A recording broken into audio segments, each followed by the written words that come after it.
It was supposed to be a routine night for my paranormal investigation team. We'd gotten dozens of calls from people claiming to have seen something at Gettysburg, but Devil's Den stood out. People always say it's one of the most haunted spots. I thought it was all just stories. That night changed everything for me. We arrived just after sundown, with the rocks casting these eerie shadows in the moonlight. It felt off immediately. The air was thick, oppressive even. My partner Jake started setting up our gear while I wandered around to get a feel for the place. About 15 minutes in, I heard footsteps. Not behind me, in front of me. Clear as day, like someone in boots walking over the rocks. I called out to Jake, but he was still setting up, a good 50 feet away. So I walked toward the sound, thinking maybe we had another team in the area. But as I got closer, I saw him. A Confederate soldier standing on top of the rocks, his uniform tattered and worn. His face was pale, but it was his eyes that got me. They were filled with panic, fear, like he was reliving the worst moment of his life. I pulled out my camera, but just as I clicked to take a picture, he shifted. He didn't move like a normal person. It was like his entire body flickered for a moment. I blinked, and he was right in front of me. I swear, he reached out his hand like he needed help. And I'll never forget the words he whispered. "Help me. They're coming." I couldn't breathe. My whole body locked up in terror. And then, in a flash, he was gone.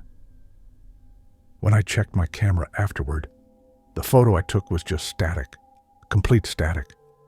But I know what I saw, and so does Jake. Because just as that soldier disappeared, the whole area around us filled with the sound of cannon fire and distant screams. We weren't alone out there. We were surrounded by echoes of the past.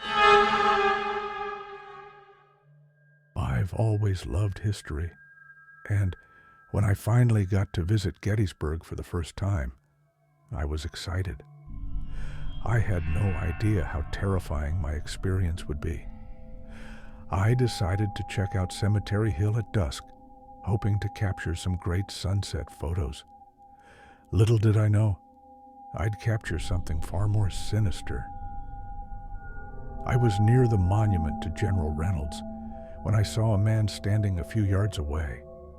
He was older, maybe in his late 50s, wearing what looked like an old-fashioned military uniform, like something straight out of the Civil War. I'm a history buff, so I figured he must be one of those living history actors. But something felt wrong. He was pacing, muttering under his breath, and holding what looked like a saber. His face was twisted in agony, and he kept repeating the same words. I failed them. I failed them all. Curiosity got the better of me, and I approached him. I could hear him more clearly now. He was talking about his men, how they were ambushed and slaughtered. I asked him if he was okay, and he looked right at me, his eyes hollow, like he wasn't really seeing me at all. He said it was supposed to be a victory. And then, like a gust of wind, he vanished, just disappeared, gone. I stood there in shock until I felt this overwhelming urge to leave. I packed up and rushed back to my car. Later, when I did some research, I realized that the spot where I saw him, where I spoke to him, was the exact place where General Reynolds was shot and killed during the battle. I can't shake the feeling that I didn't just see a ghost that day. I saw a man still trapped in his own failure, reliving his last moments over and over.